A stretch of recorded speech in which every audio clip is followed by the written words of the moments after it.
Hi hello ನಮಸ್ಕಾರ. Education master YouTube ಚಾನಲ್ಗೆ ಸ್ವಾಗತ ಸುಸ್ವಾಗತ.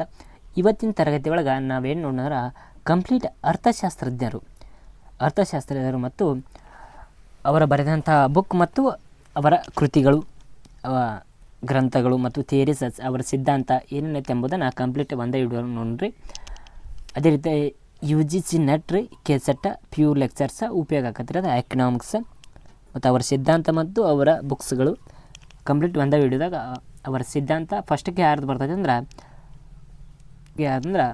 ಆ್ಯಡಮ್ ಸ್ಮಿತ್ 1723 ಹಿಡಿದ 1790 ಕಾಲಾವಧಿ ಅವ್ರದ್ದು ಆ್ಯಡಮ್ ಸ್ಮಿತ್ ಅವ್ರದ್ದು ರೀ. ಆ್ಯಡಮ್ ಸ್ಮಿತ್ ಅವರು 1776ರಲ್ಲಿ ಒಂದು ಇದನ್ನು ಬರ್ತಾರೆ, ಅಂದರೆ ಬುಕ್ಸ್ ಬರ್ತಾರೆ. ಯಾವುದಂದ್ರೆ an enquiry into the nature and causes of the wealth of nation. ಅಂದರೆ ಯಾವುದಂದ್ರೆ ವೆಲ್ತ್ ಆಫ್ ನೇಷನ್ ಅಂದರೆ ಯಾವುದಂದ್ರೆ ರಾಷ್ಟ್ರಗಳ ಸಂಪತ್ತಿನ ಸ್ವರೂಪ ಮತ್ತು ಕಾರಣದ ಪರಿಶೀಲನೆ. ತದನಂತರ ಸೆಕೆಂಡ್ ಒನ್ ಯಾವ್ದು ಕೊಡ್ತಾರೆ, the theory of moral sentiments ಕೊಟ್ಟಾರ. ಎಷ್ಟರ ಕೊಡ್ತಾರೆ, 1759 ಕೊಡ್ತಾರೆ. ನೆಕ್ಸ್ಟ್ ಒನ್ ಥಿಯರೀಸ್ ಕೊಡ್ತಾರೆ. ಆ್ಯಡಮ್ ಸ್ಮಿತ್ ಅವರ ಥಿಯರೀಸ್ ಕೊಡ್ತಾರೆ. ಥಿಯರೀಸ್ ಒಳಗೆ ಫಸ್ಟ್ನೇದು ಯಾವುದಂದ್ರೆ ಲಾ ಆಫ್ ಇನ್ವಿಸಿಬಲ್ ಹ್ಯಾಂಡ್. ಯಾವಾಗ ಕೊಡ್ತಾರೆ ಅಂದ್ರೆ ಇದನ್ನು 1776ರಲ್ಲಿ ಆ್ಯಡಮ್ ಸ್ಮಿತ್ ಅವರು ಕೊಡ್ತಾರೆ. ಕನ್ನಡದಲ್ಲಿ ಅಂದ್ರೆ ಕಾಣದ ಕೈ ನಿಯಮ. ಇದು ಯಾವುದಂದ್ರೆ ಲಾ ಆಫ್ ಇನ್ವಿಸಿಬಲ್ ಹ್ಯಾಂಡ್ ಅಂದರೆ ಕಾಣದ ಕೈ ನಿಯಮ. ಯಾವಾಗ ಕೊಡ್ತಾರೆ, 1776ರಲ್ಲಿ ನೀಡ್ತಾರೆ ರೀ. Second one principle of the absolute advantage. ಇದನ್ನು ಯಾವಾಗ ಕೊಡ್ತಾರೆ, 1776 ಕೊಡ್ತಾರೆ. ಸೆಕೆಂಡ್ ಒನ್ ಇದು ಸಂಪೂರ್ಣ ಪ್ರಯೋಗದ ತತ್ವ ನಿಯಮ. ಕನ್ನಡದಲ್ಲಿ ಯಾವುದಂದ್ರೆ ಸಂಪೂರ್ಣ ಪ್ರಯೋಗದ ತತ್ವ. ತದನಂತರ ಥರ್ಡ್ ಒನ್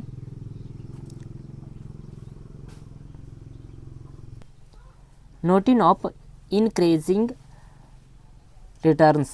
1776 ಕೊಡ್ತಾರಲ್ಲ, 1776 ಒಳಗೆ ಆದಾಯವನ್ನು ಹೆಚ್ಚಿಸುವ ಕಲ್ಪನೆ ಇರ್ತದೆ. ತದನಂತರ fourth one division of labour. ಇದು ಈ ಥಿಯರಿ ಯಾವಾಗ ಕೊಡ್ತಾರೆ, 1776 ಕಾರ್ಮಿಕರ ವಿಭಜನೆಯ ಮನೆ ಕೊಡ್ತಾರೆ. ಅದೇ ರೀತಿ fifth one canon of taxation.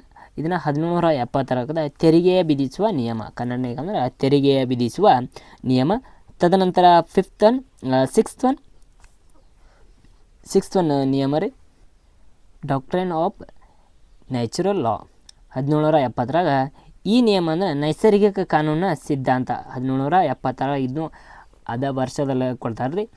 ಯಾವ್ದಂದ್ರೆ Adam Smith ಅವರು ಕೊಡ್ತಾರೆ. ಅದೇ ರೀತಿ ಲಾಸ್ಟ್ ಒನ್ ಲೆಜಿಸ್ಲೇಟ್ ಫೈರ್ ಕೊಟ್ಟಾರ. ಇದು ಲೆಜಿಸ್ಲೇಟ್ ನ್ಯಾಯೋಚಿತ ನಿಯಮ ಕೊಡ್ತಾರೆ, 7ನೇದು ರೀ. ತದನಂತರ ನೆಕ್ಸ್ಟ್ ಒನ್ ನೋಡ್ರಿ. ನೆಕ್ಸ್ಟ್ ಒನ್ ಯಾರಂದ್ರೆ ಡೇವಿಡ್ ರಿಕಾರ್ಡೋ ಕಾಲಾವಧಿ ಎಷ್ಟಂದ್ರೆ 1772 ಹಿಡಿದ 1823 ರೀ. ಅದೇ ರೀತಿ ಫಸ್ಟ್ಗೆ ಏನು ನೋಡೋಣ, ಡೇವಿಡ್ ರಿಕಾರ್ಡೋ ಅವರ ಬುಕ್ಸ್ಗಳನ್ನು ನೋಡೋಣ. First one the high price of bullion of the proof of the depreciation of bank notes ಐತ್ರಿ. ಇದನ್ನು ಯಾವಾಗ ಕೊಡ್ತಾರೆ ಅಂದ್ರೆ 1810 ಕೊಡ್ತಾರೆ. ಬ್ಯಾಂಕ್ ನೋಟುಗಳ ಸವಕಳಿ ಪುರಾವೆಯಾಗಿ ಬೆಳ್ಳಿಯ ಬಂಗಾರ ಹೆಚ್ಚಿನ ಬೆಲೆಯತ್ತ ಈ ನಿಯಮಗಳನ್ನ ಫಸ್ಟ್ನೇ ಬುಕ್ಸ್ ಬರ್ತಾರೆ. ಅವರ ಯಾವಾಗಂದ್ರೆ 1810 ಬ್ಯಾಂಕು ನೋಟುಗಳ ಸವಕಳಿಯ ಪುರಾವೆಯಾಗಿ ಬೆಳ್ಳಿಯ ಬಂಗಾರ ಹೆಚ್ಚಿನ ಬೆಲೆ. ಅಂದ್ರೆ ಬ್ಯಾಂಕುಗಳ ನೋಟುಗಳ ಸವಕಳಿಯಿಂದ ಏನಾಗಿರುತ್ತೆ ಅಂದ್ರೆ ಬೆಳ್ಳಿ ಬಂಗಾರ ಹೆಚ್ಚಿನ ಬೆಲೆಯಲ್ಲಿ ಅವ್ರು ತಗೋತಾರೆ ಎಂಬುದನ್ನು ಇಲ್ಲಿ ತಿಳಿಸ್ತಾರೆ. ನೆಕ್ಸ್ಟ್ ಒಂದು ಸಿದ್ಧಾಂತ ಯಾವುದಂದ್ರೆ on the principle of the political economics and taxation. ಯಾವಾಗ ಕೊಡ್ತಾರೆ ಅಂದ್ರೆ 1817 ಕೊಡ್ತಾರೆ ರೀ. ಇದ್ಯಾವುದಂದ್ರೆ ಕನ್ನಡದಲ್ಲಿ ರಾಜಕೀಯ ಅರ್ಥಶಾಸ್ತ್ರದ ತತ್ವ ಮತ್ತು ತೆರಿಗೆಗಳು.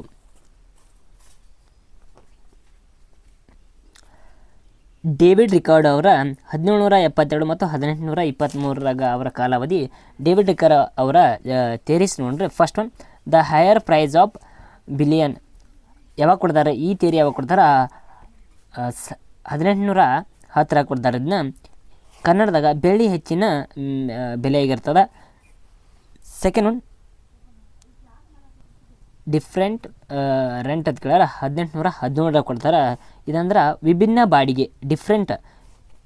ತದನಂತರ ಥರ್ಡ್ ಒನ್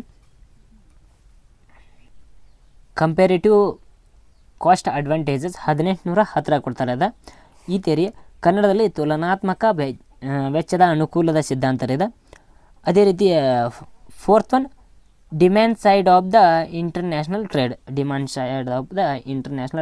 ಈ ಥಿಯರಿ 1817 ಕೊಡ್ತಾರೆ. ಯಾವಾಗಂದ್ರೆ 1817 ಕೊಡ್ತಾರೆ.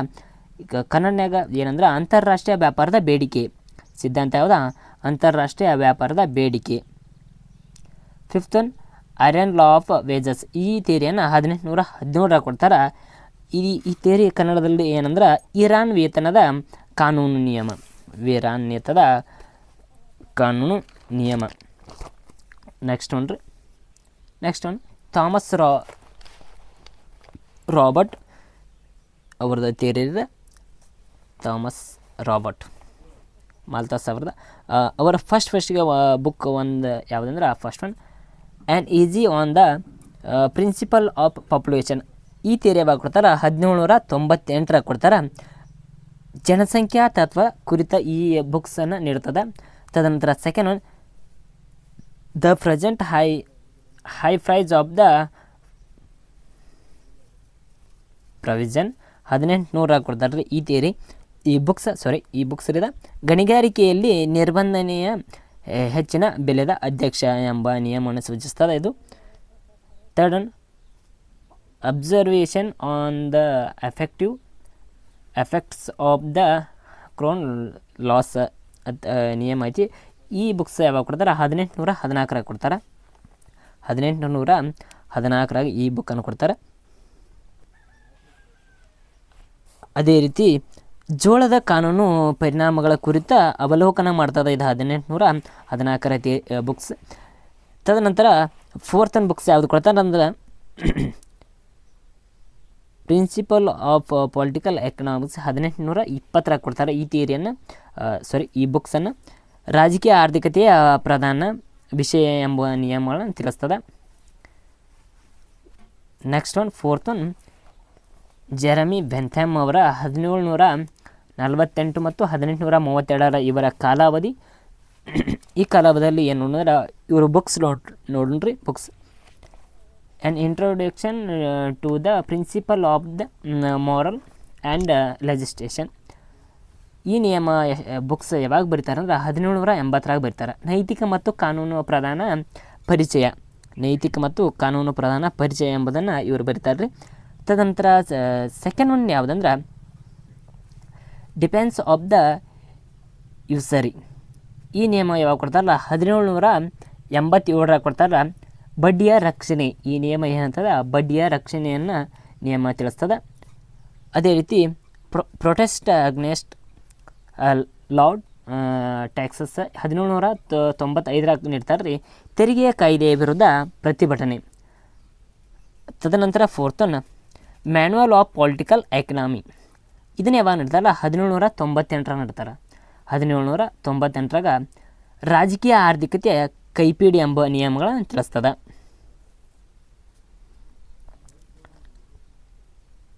ತದನಂತರ ಮುಂದಿನ ಅರ್ಥಶಾಸ್ತ್ರ ಜಾನ್ ಸ್ಟುವರ್ಟ್ ಮಿಲ್ ಅವರ 1806 ಮತ್ತು 1873 ಇವರ ಕಾಲಾವಧಿ. ಇವರ books the principle of the political economics ಯಾವಾಗ ಕೊಡ್ತಾರ? 1848 ಕೊಡ್ತಾರೆ. ಯಾವಾಗ ಅಂದ್ರೆ 1848 ರಾಜಕೀಯ ಆರ್ಥಿಕತೆಯ ತತ್ವಗಳನ್ನು ನೀಡ್ತದೆ. ಇದು the principle of political economy. ಈ ನಿಯಮ ಏನಿರ್ತದೆ 1848 ರಾಜಕೀಯ ಆರ್ಥಿಕತೆಯ ತತ್ವಗಳನ್ನು ತಿಳಿಸ್ತದೆ. ತದನಂತರ ಸೆಕೆಂಡ್ ಒನ್ ಆನ್ ಲಿಬರ್ಟಿ. ಈ ನಿಯಮ 1859 ಈ ಬುಕ್ಸನ್ನು ನೀಡ್ತಾರೆ. ಇದು ಕೇವಲ ಸ್ವಾತಂತ್ರ್ಯವನ್ನು ನೀಡ್ತದೆ. ಕೇವಲ ಏನಿರ್ತದೆ? ಸ್ವಾತಂತ್ರ್ಯ. ತದನಂತರ ಯುಟಿಲಿಟರಿಸಮ್ ಇದೇನು ಹೇಳ್ತದೆ? ಉಪಯುಕ್ತವಾದ ನಿಯಮಗಳನ್ನು ತಿಳಿಸ್ತದೆ. 1863 ಈ ನಿಯಮವನ್ನು ಯಾರು ತರ್ತಾರೆ? ಜಾನ್ ಸ್ಟುವರ್ಟ್ ಮಿಲ್ ಅವರ ತರ್ತಾರೆ. ನೆಕ್ಸ್ಟ್ ಒನ್ 6ನೇದು ರೀ ಹೆನ್ರಿಚ್ ಮ್ಯಾಕ್ಸ್ ಅವರ 1818 ಹಿಡಿದ 1883ರವರೆಗೆ ಇವರ ಕಾಲಾವಧಿ. ಇವರ ಕಾಲಾವಧಿಯಲ್ಲಿ ಯಾವ್ಯಾವ ಬುಕ್ಸ್ ಬರ್ದಾರಂದ್ರೆ theories of surplus value. Theories of surplus value ಅಂದ್ರೆ ಹೆಚ್ಚುವರಿ ಮೌಲ್ಯಗಳ ಸಿದ್ಧಾಂತ. ಹೆಚ್ಚುವರಿ ಮೌಲ್ಯದ ಸಿದ್ಧಾಂತ ಬುಕ್ಸನ್ನು ಬರ್ತಾರೆ. ಎಷ್ಟರಾಗ 1862ರಾಗ 1862ರಾಗ ಈ ಬುಕ್ಕನ್ನು ಇವರ ಬಿಡುಗಡೆ ಮಾಡ್ತಾರೆ.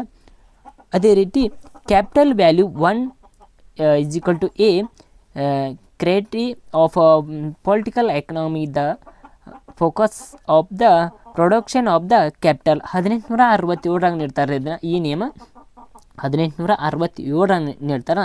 ಬಂಡವಾಳದ ಮೌಲ್ಯ ರಾಜಕೀಯ ಆರ್ಥಿಕತೆ ವಿಮರ್ಶೆ ಬಂಡವಾಳ ಈ ನಿಯಮ ನೀಡ್ತಾರೆ. ಅದೇ ರೀತಿ 1867ರಾಗ ನೀಡ್ತಾರೆ. ನೆಕ್ಸ್ಟ್ ಒಂದು ಯಾವುದಂದ್ರೆ ಕಮ್ಯುನಿಸ್ಟ್ ಮ್ಯಾನಿಫೆಸ್ಟೋ. ಈ ನಿಯಮ ಯಾವಾಗ ನೀಡ್ತಾರೆ ಅಂದ್ರೆ 1848ರಾಗ ನೀಡ್ತಾರೆ. ಇದರ ಕಮ್ಯುನಿಸ್ಟ್ ಪ್ರಣಾಳಿಕೆ ಎಂಬುದನ್ನು ನಾವು ತಿಳಿಬೋದು ರೀ. ಅದೇ ರೀತಿ next one 7th one Antoine ಆಗ್ನೆಸ್ಟ್ ಕಾರ್ನಾಟ್. ಇವರ 1801 ಮತ್ತು 1877ರಾಗ ಇವರ ಕಾಲಾವಧಿ ಆಗ್ತದೆ. ಇವರ ಬುಕ್ಸ್ ಯಾವ ಅಂದ್ರೆ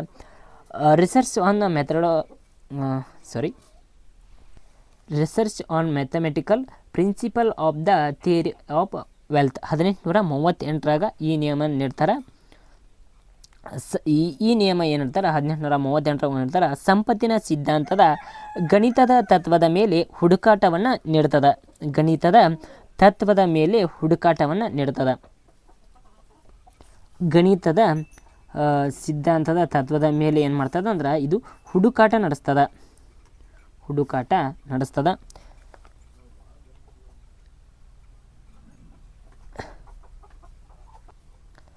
ಇದು ಸಂಪತ್ತಿನ ಸಿದ್ಧಾಂತದ ಗಣಿತ ತತ್ವದ ಮೇಲೆ ಹುಡುಕಾಟ ನೀಡ್ತದೆ. ಅದೇ ರೀತಿ ಮುಂದಿನ ತರಗತಿಯೊಳಗೆ ಮುಂದಿನ ಸಿದ್ಧಾಂತಗಳನ್ನು ನೋಡೋಣ. ಅದೇ ರೀತಿ ಮುಂದಿನ ಬುಕ್ಸ್ಗಳನ್ನು ನೋಡೋಣ. Net U G C net ಮತ್ತು ಕೆಸೆಟ್ PU ಲೆಕ್ಚರ್ಗಾಗಿ ಎಕನಾಮಿಕ್ಸ್ ಅರ್ಥಶಾಸ್ತ್ರ ವೆರಿ ಇಂಪಾರ್ಟೆಂಟ್ ರೀ. ಆದ ಕಾರಣ ನಾವು ಮುಂದಿನ ಕ್ಲಾಸ್ ಒಳಗೆ ನೋಡೋಣ. Thank you all. ಹಾಗೆ ಲೈಕ್ ಮಾಡಿರಿ, ಶೇರ್ ಮಾಡಿರಿ, ಕಮೆಂಟ್ ಮಾಡಿರಿ. ನಮ್ಮ ಚಾನಲ್ ಹೊಸದಾಗಿ ಯಾರು ನೋಡ್ತೀರಾ ಅವರ ಶೇರ್ ಮಾಡಿರಿ. ಹಾಗೆ ನೆಟ್ UGC ನಿಮ್ಮ ಫ್ರೆಂಡ್ ಸರ್ಕಲ್ ಒಳಗಿದ್ರೆ